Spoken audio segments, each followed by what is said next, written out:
స్వాగతం పలుకుదాం. దయచేసి కేసీఆర్ గారి మీద ఉన్న అభిమానం ఉన్న ప్రతి కార్యకర్త, కేటీఆర్ గారి మీద అభిమానం ఉన్న ప్రతి కార్యకర్త, హరీష్ రావు గారి మీద అభిమానం ఉన్న ప్రతి కార్యకర్త అందరం కూడా పెద్ద ఎత్తున రేపాడికి పోదామని చెప్పి సందర్భంగా తెలియజేస్తా ఉన్నాను. రేపు 11 గంటలకి ఖచ్చితంగా 11 o'clockకి మేము రేపు శంబూర్పూర్ రాజు మన మేడ్చల్ పార్టీ ఆఫీస్ దగ్గర నుంచి స్టార్ట్ అవుతాం.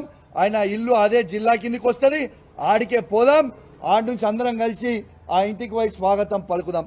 మళ్ళీ ఏమంటాడు, బీఆర్ఎస్ పార్టీతో ఆయనకు పంచాయతీ కాదట, కౌశిక్ రెడ్డితోనే ఆయనకు పంచాయతీ అట. నీకు నాకేమైనా భూమి తగాదాలు ఉన్నాయా? నీకు నాకేమైనా అన్నదమ్ముల పంచాయతీలు ఉన్నాయా? ఎస్, నేను అడిగింది ఏంది, నువ్వు చెప్పే జవాబు ఏంటిది, నువ్వు మాట్లాడేది ఏంటిది?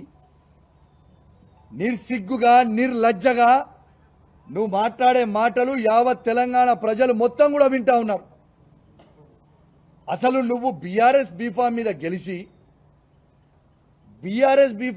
గెలిచి కాంగ్రెస్ పార్టీలో చేరనికి నీకు సిగ్గనిపిస్తలేదాయా? ఎట్లా ఈ కష్టకాలంలో పార్టీ వదిలిపెట్టి పోవాలనిపిస్తా ఉంది? అంటే మీ వందలాది కోట్లకి అమ్ముడు పోడు, మీ భూ పంచాయతీలు లేడని నియోజకవర్గంలో ఉంటే అవి పోయి సెటిల్ చేసుకోవడానికి కోసమో మీ స్వార్థం కోసం తప్పితే కేసీఆర్ గారు నీకేం తక్కువ చేసిండు, నీ నియోజకవర్గానికి ఏం తక్కువ చేసిండు? ఈ నియోజకవర్గాన్ని మొత్తం భారతదేశమే తిరిగి చూసే విధంగా అభివృద్ధి చేసిండు కదా కేసీఆర్ గారు.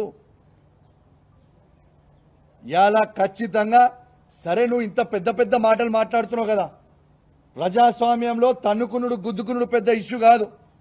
నిజంగా తన్నుకుందామంటే రా, నువ్వు ఒక్కనివి రా, నేను ఒక్కని వస్తా, ఇద్దరం తన్నుకుందాం, ఆడ తీసుకుందాం, ఎవరికో బలవంతులో చూసుకుందాం, అదే ప్రాబ్లం ఏం లేదు. కానీ ప్రజాస్వామ్యంలో అది ఒప్పుకోరు కదా.